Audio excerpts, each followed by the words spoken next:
भारत के उत्तर प्रदेश में एक 15 साल लड़की के आंखों से आंसू की जगह पत्थर निकलने लगे।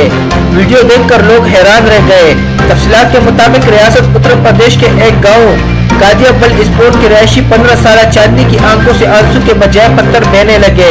वालिदैन का कहना है कि 17 जुलाई से अचानक चांदनी की आंखों से आंसू की जगह पत्थर निकलते हैं और इसके आंखों से रोज 10 से 15 पत्थर निकलते हैं, जबकि अब तक वो तकरीबन 70 पत्थर जमा कर चुके हैं।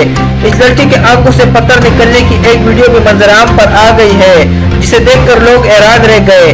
ताहम डॉक्टर इस करिश्मे को तस्लीम करने से इनकार कर रहे। डॉक्टर का कहना है या तो ये लड़की खुद आंखों में पत्थर डालकर निकालती है या कोई दूसरा पत्थर इसके आंख में डालता है। माहिर अमराज जिस्म का कहना है कि इस सिलसिले में कोई साइंसी तहकीक मौजूद नहीं है। इनका कहना है कि ये लड़की अपने आंखों में पत्थर डालती है ताकि इन्हें आंसू की तरह बाहर निकाल कर लोगों की तवज्जो हासिल कर सके। डॉक्टर नीरज गुप्ता का कहना है कि इस तरह की चीज मेडिकल में मौजूद नहीं है, ये मुमकिन तौर पर फरेबी अमल है।